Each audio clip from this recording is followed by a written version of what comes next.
రాష్ట్ర మాజీ పురపాలక శాఖ మంత్రి కేటీఆర్ ఆదేశాల మేరకు మహాత్మా జ్యోతిరావు పూలే విగ్రహాన్ని ఏర్పాటు చేయడం జరిగిందని కేటీఆర్ ఆధ్వర్యంలో ఆవిష్కరణ చేయడం జరిగిందని గుర్తు చేశారు. జ్యోతిరావు పూలే జయంతి వేడుకలు రామగుండం నియోజకవర్గంలో కన్నుల పండుగగా నిర్వహించుకోవడం జరిగిందన్నారు. ఈ కార్యక్రమంలో నాయకులు నడిపెల్లి మురళీధర్ రావు, మాజీ కార్పొరేటర్ కుమారి శ్రీనివాస్, పెంట రాజేష్, గోపు, ఐలయ్య, అచ్చవేణు తదితరులు పాల్గొన్నారు. మహాత్మా జ్యోతిబా పూలే విగ్రహాన్ని ఈ యొక్క ప్రాంతంలో పెట్టి కేటీఆర్ అన్న ఆధ్వర్యంలోనే ఆవిష్కరణ చేసుకోవడం జరిగింది.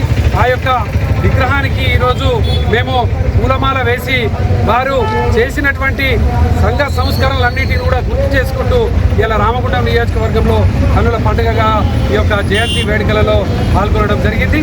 ప్రత్యేకంగా ఆనాడు ఉన్నటువంటి కుల వ్యవస్థ నిర్మూలన కోసం, ఆనాడు ఉన్నటువంటి బాలికలకు ఒక మంచి పాఠశాల, వారికి విద్యను నేర్పాలనేటువంటి ఒక మంచి సంకల్పంతో సావిత్రిబాయి పూలే మరియు జ్యోతిబా పూలే వీళ్ళందరూ కూడా గొప్పగా ఆలోచన చేసినటువంటి సందర్భాన్ని ఇలా మేమందరం కూడా గుర్తు చేసుకుంటే ఆ మహానుభావులను ఈ యొక్క ప్రాంతంలో ఉన్నటువంటి అణగారిన బీసీ వర్గాలని కూడా స్ఫూర్తిగా తీసుకొని తప్పకుండా బీసీలకు ఐక్యతగా ముందుకు నడవాలి.